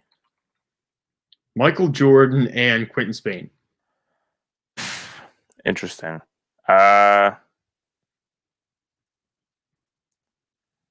It's not going to be Creed Humphrey. They don't need a center. Billy Price. But keep in mind here, because we drafted Penei Sewell, that means Jonah Williams is going to move inside to play guard. So you're actually going to get Quentin Spain and Jonah Williams probably at guard. Yes. Yeah, because Riley Reef will lock down right tackle. Yeah. And so then center and right guard, I still think that's questionable, and you want to really – because I think the Bengals have a good receiving core. They lost A.J. Green. Well, actually, maybe they don't have a good receiving core because they still have – what's his name? Tyler Boyd, right? He's still on the Bengals. Yeah, Tyler Boyd and T. Higgins. I think that's a solid 1-2.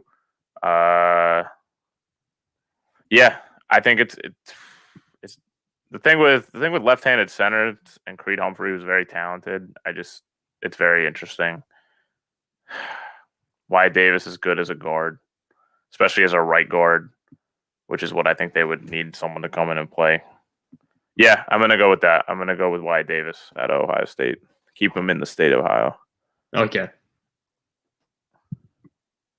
I think Davis is probably going to go between here and like pick 4 to like the Giants. I can see the Giants honestly because the Giants have invested a lot in the offensive line and it all just is so average. So I can see the Giants actually taking a guard here at some point in this draft. But brings up Carolina. Carolina to me, it's Dylan Radins here. It's pretty quick. I'll just do it quickly because with the guards they kept the right tackle Taylor Moton. They franchise tagged him, but the left tackle right now is what? It's Cam Irving or Greg Little. Yeah, I'm going to take Radins here and just shut that off. Yeah, I agree. Offensive line one way or another. That brings me to Denver. We talked linebackers in the who do we have them take in the first round? I think was it Slater? I think Rashawn Slater we took. Yeah. So okay, I agree with that. I look at linebackers. Zaven Collins is he's not Von Miller, but he can kind of be that Von Miller-esque, because he can rush the passer, and Zaven Collins even has some skills as a coverage guy too. So I'm going to go with Zaven Collins. Let me interject here. Zaven Collins is probably more of an off-ball linebacker. He's not going to be blitzing. He's not like an outside linebacker edge rusher. That's true. But, I mean, really, they don't have fantastic interior linebackers anyways. So I could see the scheme fit might not be perfect, but I could see it's not a bad pick. I'm just saying you're not going to be playing him in the Von Miller role. Yeah, that's true. It might be a bit early. That really they could trade back here, but if you go to the edge rushers, both of the next guys that I agree with the Draft Network here, who in their player rankings, who they think is going to go next between Tryon or Osai, and those are both guys projected to be outside linebackers. So I like Tryon a little bit more. Osai has really dropped for me, so I'm going to go Joe Tryon here. Okay. I do think there is a pretty significant drop-off. After the guys we had in the first round at edge and Greg Rousseau, I think after those guys, there's a pretty big drop-off after that, in my opinion. Yes, I agree. All right, we're up again. Detroit. The Lions have needs basically every because they're rebuilding currently. Corner is a big need. They obviously went out and got Jeffrey Okudah last year. Did not play well, so that's a bit of a problem for them. And linebacker-wise, they need help basically anywhere. They have Jamie Collins, so they have one linebacker. But that's not really enough to maintain the whole front. I think we're going to go after Christian Barmore's out there too. I could see taking him, honestly. But looking at what they have, we got a receiver already. Corner is a need, but the cornerback group is a little picked over already. Yeah, I don't love him here. Yeah, I don't love the corners at the spot. So we're going to go out and we are going to take Zaven Collins here and just double up the linebacker spot. Play him and Jamin Collins, two very versatile players, maybe a little too similar for them, honestly, but I think that it's a 4-3 defensive front. I think it's probably the best chance for Zaven Collins to show his prowess. I don't really want him falling any further than this point. Yeah. Yeah, I agree with that. Solid pick there. The Giants, tight ends are still there. And there's some concerns with that Kyle Rudolph contract. I know there's an injury concern there. So I like Jordan more, but I think Freiermuth is the better player now. So I would go Freiermuth and Penn State.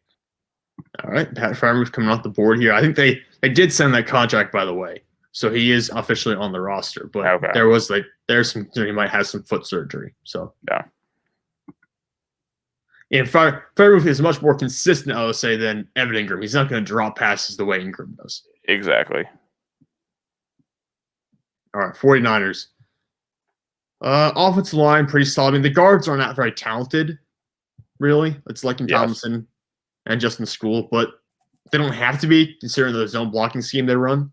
They just have to be very big body kind of guys. They have Alex Mack at center. Mm-hmm. Mike McGlinchey and Trent Williams are really good tackles. Running back is not a huge need for them. They seem to always have a good running game, even with like guys like Raheem Mostert get hurt sometimes. That committee, man. Yeah, they're really good at that, though. That just works for them for whatever reason. Mm-hmm. Looking at, they do like some of their zone defenses, though. Their zone defenses. So I'm going to look at actually corner. And a guy I like quite a bit. We have to go down the board in a little bit of a reach to grab him here, but I think it's actually a good fit. I know they have him further down the board than I do, but let me pull him up here in corner.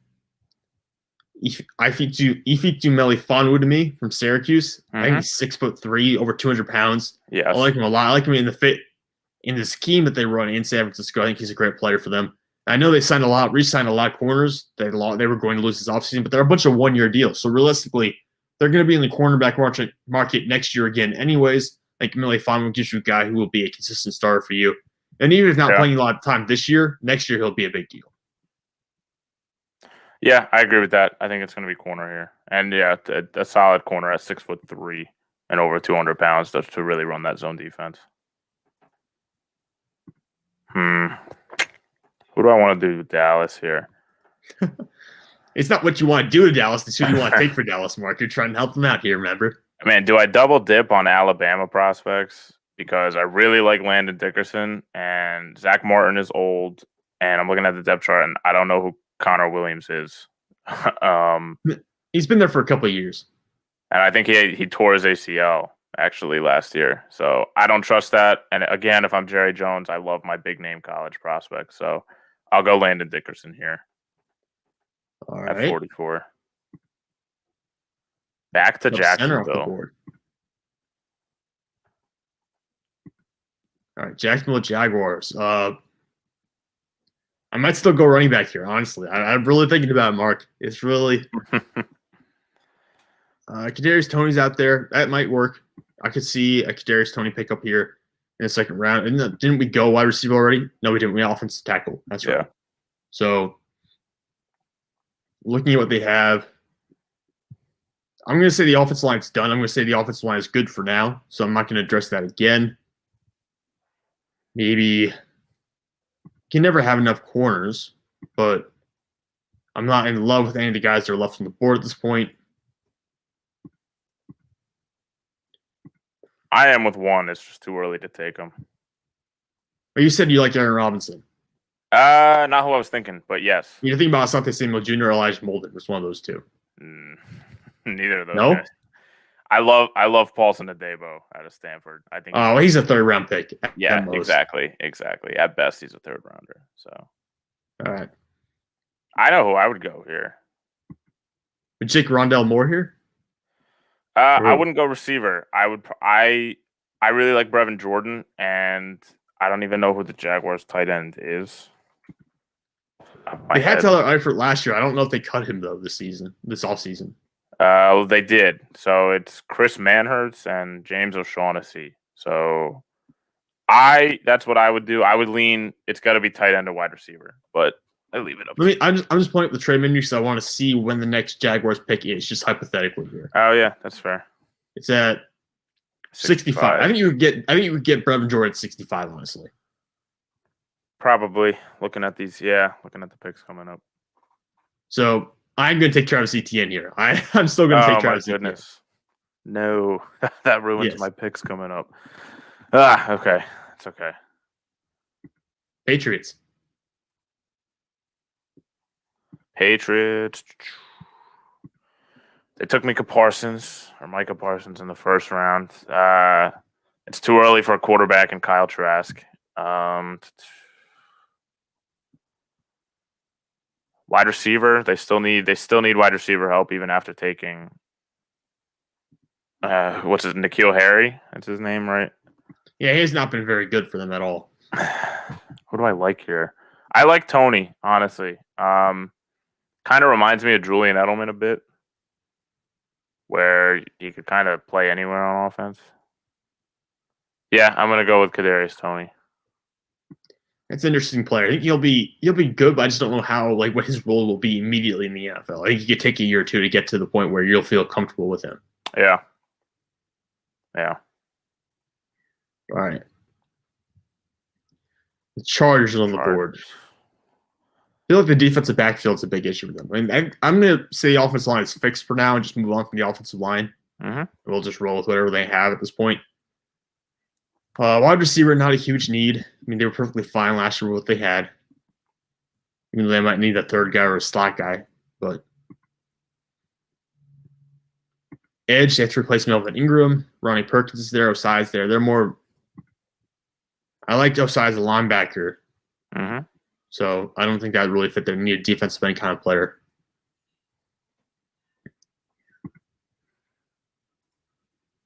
These guys are all mostly slot guys. I'm not a big Kelvin Joseph guy either. So yeah, I agree. I'm trying to remember what did I do here in all my previous mocks. What did I even do? I think I go interior with them. Interior defensive line or offensive line? Offensive line, because we took Darisaw in the first round. Yeah, we took. Yeah, but I mean, Creed Humphrey's the only guy really worth it. Yeah. Well, they did. They lost. Did they lose? Didn't Pouncey retire? Lamp at guard, but yeah, Mike Pouncey retired, didn't he? So they're gonna need a. Yeah, but they signed Corey Linsley. They did sign Corey Linsley. Yes, they did. Green Bay. Yeah. So it's it probably won't be interior offensive line then. Tough pick here. If I had to go now, I would do probably Javon Holland. Really, Javon Holland. I like Holland a lot. They just drafted Nasir Adderley, though, right? Yes, they did. That's another good point. And I feel like there's a counterpoint to every good selection here for the Chargers. We're just trying to help you out here, Jet. Chargers just to make it difficult. Maybe they trade. Maybe they trade down here. I'm looking at teams and who's available now. Linebacker, probably not going to go in the next couple. I think actually I would reach for Jabril Cox here because he's a good coverage linebacker. And Kenneth Murray, the guy they drafted last year, I mean, most rookie linebackers struggle in coverage, but Cox is going to be drafted because he's a coverage specialist. So I think that you can actually go Cox here. Honestly, yeah, that's a solid play. I agree with you. Even though linebacker's not a huge need, I think it's just a good fit. Yeah. All right. I almost said Oakland, Las Vegas. Who did we take in the first round in Vegas? Tevin Jenkins. So we did offensive line already. They also need linebacker help. Who's available here? McGrone.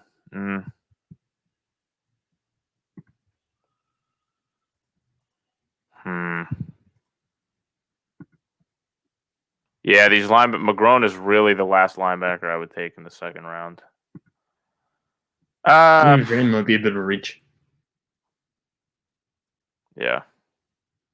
I'm going to go McGrone. They need a linebacker.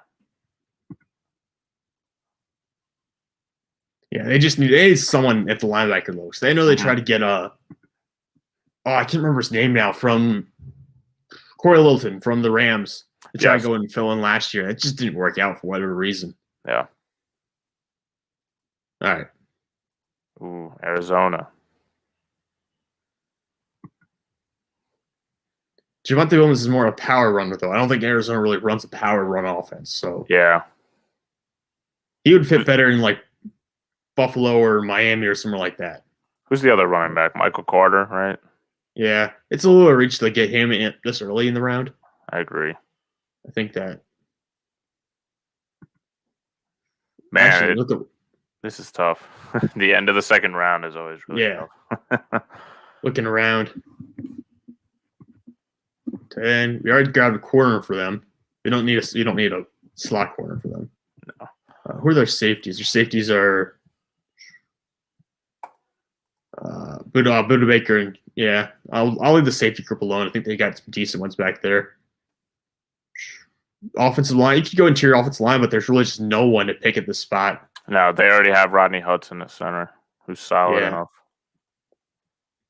All right, I'm going to go wide receiver then. I'm just going to take a wide receiver.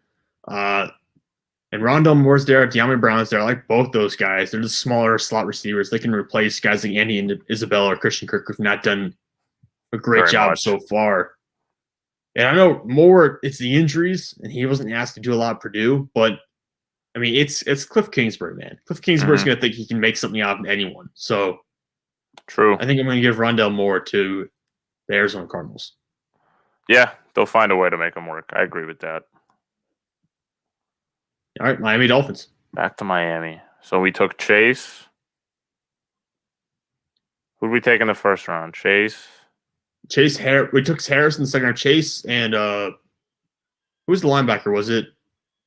Oh, it wasn't Baron Browning because you gave him to Pittsburgh. Karamoa, yeah. Karamoa. They took a running back already. Man, we've really filled all their needs, kind of. We didn't take an edge rusher yet, but Osai doesn't really fit their scheme. I don't think Miami, do they run a 3-4?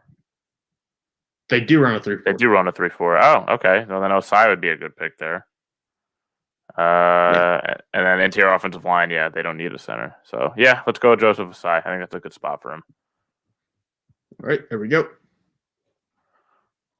51, Washington. They need linebacker help here, but you've picked over the linebacking group, so it doesn't really. Davis is all right. Yeah, I think I could say Davis here. I've talked to some people who have had Davis come off the board at the spot. Mm-hmm. Looking at just the rest of the team for Washington. Who did I take? I gave Washington did he take him a tackle? I did, yeah. Yeah, Eichenberg. Yeah, that's right. Wide receiver depth. I could see him being our team that takes a swing on wide receivers. They have Terry McLaurin and Curtis Samuel, and that's it right now. Yeah. Adam Humphries. They just signed Adam Humphries too.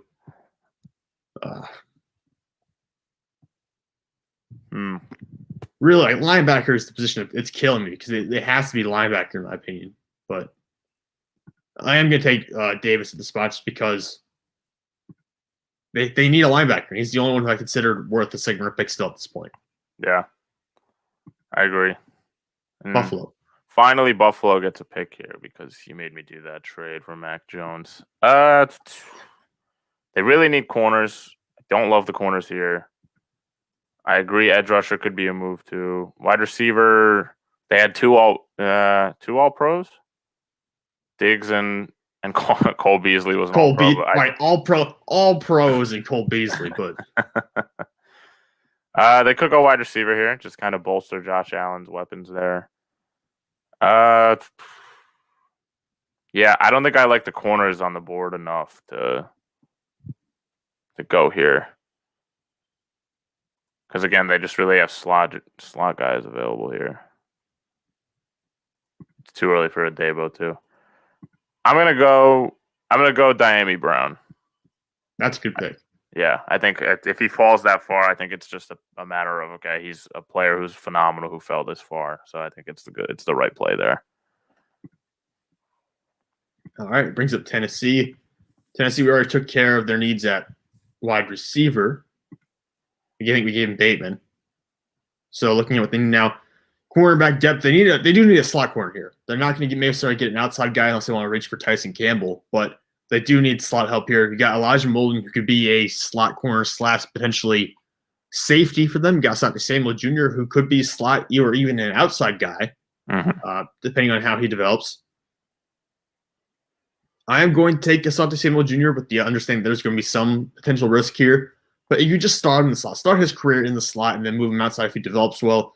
We've seen multiple guys like J.C. Jackson in New England, or even Bryce Callahan, who's now in Denver, start their careers in the slot and then move outside. So yeah, I think I'm going to take Asante Samuel Jr. here. I agree. I think that's the right pick. We went Kwity Paye, I believe, in the first round. Man, I could go Barmore still here. I could go D-line again. Could go wide receiver. I like Amon-Ra St. Brown. But they just signed T.Y. and they have a lot of they drafted Michael Pittman last year. Corner. No, they kept Xavier Rhodes, and then offensive tackle. I don't really like any of the ones.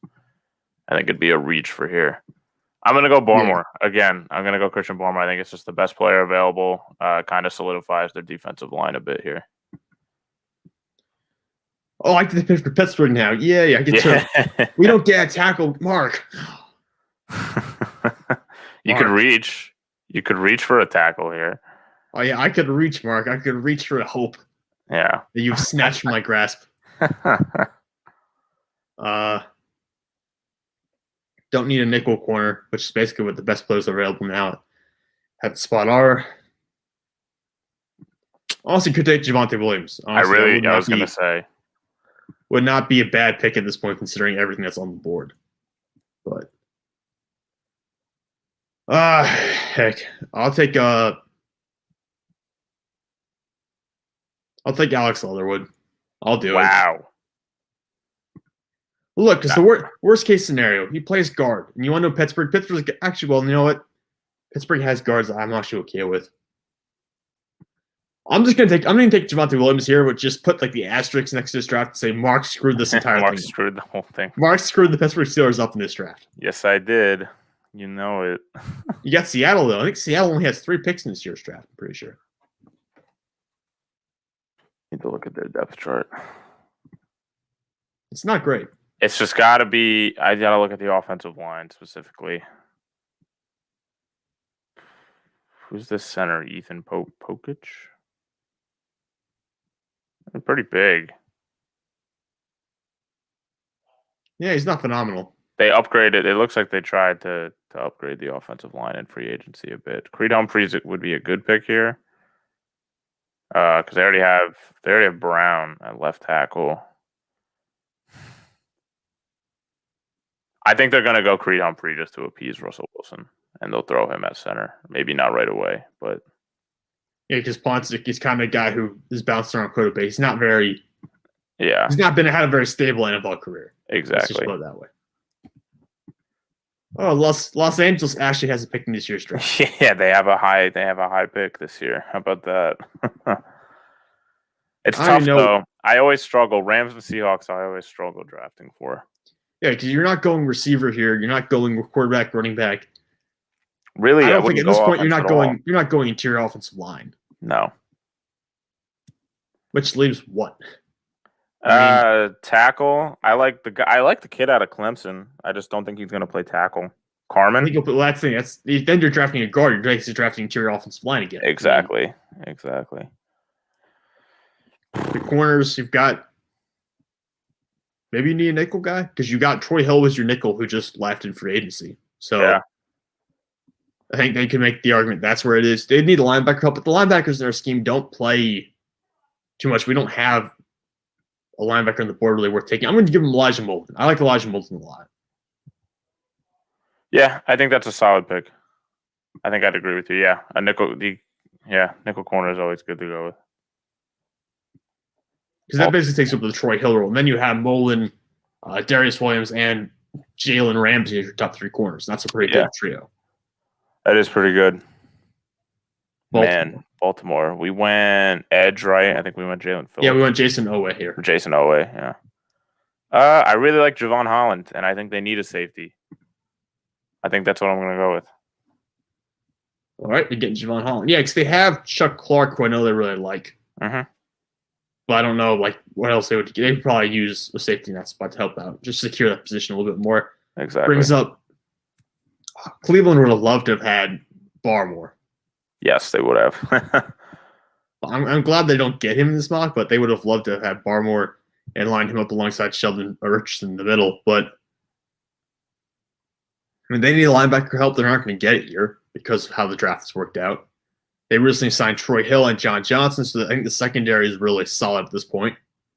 Offensive line is probably the best in the NFL. Could go wide out. Could go wide receiver.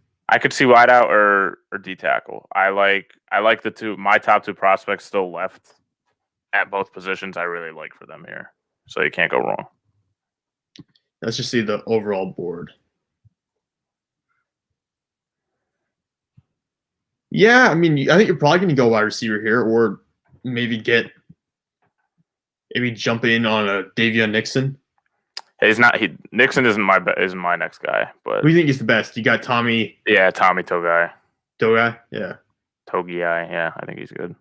I've heard like it's very mixed reviews. What I've heard about him, but I do think like Andrew Billings, the other defensive tackle they have in Cleveland, is basically that run stop guy. Yeah. So if you're looking to upgrade over him, that's exactly the move you would make. If you're looking to upgrade over Billings at that role, I think I will give him a wide receiver though. It's a matter of who, case because they have two pretty solid outside guys. So do you draft Yeah. for a slot guy or do you draft for maybe a?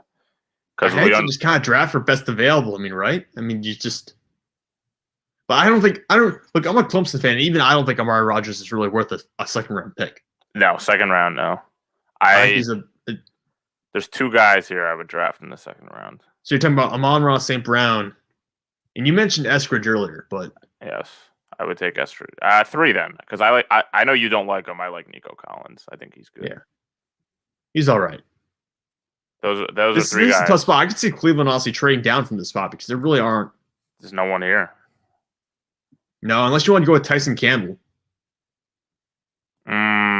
Is that a reach for Campbell? A little bit. I mean, it depends on who he has. Like PFF has him in the top 60, I believe. So it depends on whose board you're looking at.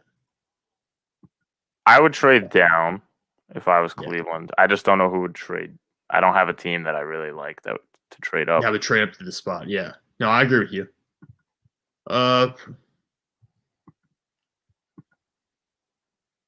Yeah, I'm just gonna take Amon-Ra St. Brown. I agree with I'm that. just gonna do that. I agree. I mean, if you trade Odell, then you still have pretty tall targets to go for on the outside. Amon-Ra up in the slot. You could probably even play him out on the outside a little bit too. Yeah, I agree. All right, New Orleans. I believe we went corner. I think we went Eric Stokes in the first round. We did. They lost Emmanuel Sanders in free agency. Michael Thomas had it down here. Granted, he was injured. I'm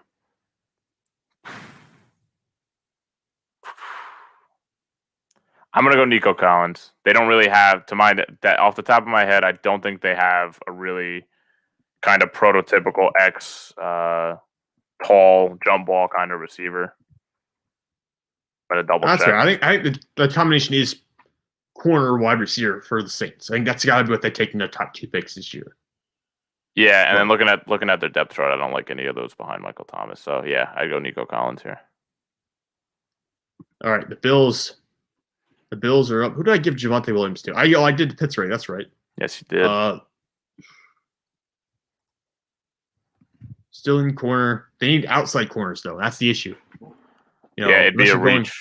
You're going to reach. And the edge. Well, I could see Ronnie Perkins, though. In 5 tech. Yeah. I could see them taking Ronnie Perkins here at the spot. I think that would be a decent pickup. I know you're throwing a lot of assets at the defensive end position, but really there's no corners worth taking here. No. We took a wide out already. Running back. I like Michael Carter, but I think it's a bit of a reach here for him at 61. Yeah. Well, also you already have Zach Moss and Devin Singletary, and how much of an upgrade over those guys is Michael Carter is the question. It's not. Yeah, it's So not I'm going to take significant Ryan enough. Perkins. I'm going to take Ryan Perkins here. Oh yes, this is perfect. This is perfect for me with Green Bay. They don't have a small receiver. All of their receivers are over 6 feet tall. I don't like Amari Rodgers as the best slot kind of prospect. I'm gonna go Dwayne Eskridge here. Yeah, figured Green Green Bay there. I was like, I swear to God, if you say Tutu Atwell, I'd be so mad. But I know better than that. Yeah. Looking at back to Kansas City, we went tackle in the first round. Yeah. I don't think they really need a wide receiver at round 2. They could definitely draft wide receiver day 3. Yeah. I really think they would love to probably have linebacker help, but I mean, unless you want to take Chaz Surratt or Dylan Moses, I'm not really a big Pete Werner fan, but yeah, I don't think either of those guys are really great in coverage, which is what you'd really need to draft. So I don't know. It's a very hard team. They're really hard to draft for Kansas City this year. So you feel like they have so many needs, but it's just that the prospects never line up. Yeah.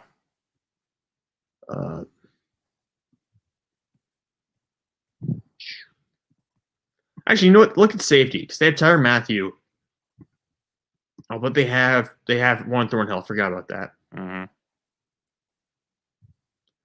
And their outside corner is going to be Snead's going to be an outside.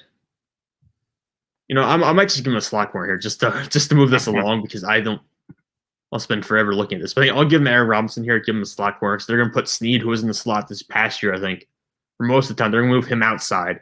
And I think you can move Aaron Robinson to the slot then. Yeah, I think that's a solid pick. I don't think there's any way that they could go wrong there. Oh, man. So then that brings me back to Tampa Bay.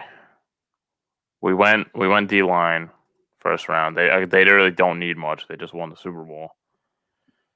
Wide receiver, they don't need. Offensive line, who's lining up at center for the Buccaneers? Ryan Jensen. Yeah. Man, this is realistically, I think they trade down. I don't think they just stockpile late round picks. Let me see. I mean, the one thing I'll say is you can never have enough corners. Like I could see them taking a shot corner here, even though that's not really a big need, but yeah. Yeah.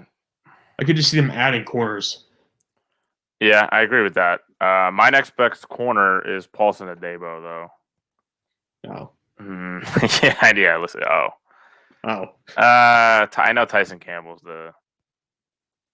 Yeah, I'll go Tyson Campbell. Make it easy. I'll appeal to you, Sam. All right. And that's easy enough. 2 hours later. I did not expect it to be that long. It's all good, man. 2 out of 3 for the season. So draft is about, I think, a month away. Yeah, exactly. The end of next month. Yeah, April 29th. So a month and a day away. So exciting, man. Exciting times ahead. Yep. I will put the link to this mock draft in the description when we're done the live stream, so you can go check that out if you want to view it yourself. But Mark, thank you for coming on the show today. Yeah, I think we had some good picks. We had a little bit. I mean, this is always difficult when you have to make a pick live versus having 20 minutes to sit down and actually look through all the contracts and look through all the depth charts and stuff. It's so much different because you have to make the pick on the fly. Yes. Yeah, but that's the fun of it. That's why we do it. So you can pick Aaron Browning for the Pittsburgh Steelers. I'm never living that down. No, you're not. But who did I get Philadelphia in the second round? I kind of got back at you a little bit. Rondale Moore. Yeah, I think I did actually. Yeah. No, I give Rondale Moore thought we did to Arizona. Who'd you give to Philly? I hate it. It was a wideout. Yeah. Oh, it was Elijah Moore. Elijah Moore. There you go. Yeah. Should have been De'Ami Brown, but maybe. But you weren't gonna like it either way. No. Absolutely not. So, yeah. So we'll look to do one soon. At least one more in between now and the draft. I think that's definitely doable. So, Yeah. for sure. Try to get one more in, but I guess we're going to wrap it up here for today. We're right around an hour, 50-minute mark. So thank you all for tuning in. Thank you for watching. So we had a couple live listeners throughout the show, answer one or two questions here or there, but thank you all for tuning in. Again, you can check out the mock draft in the description. Just follow the link, or maybe it'll be in the comment section. I don't know. Whichever one I put it in. Thank you all for tuning in live today, and hope to see you soon on our live stream. Thanks, guys.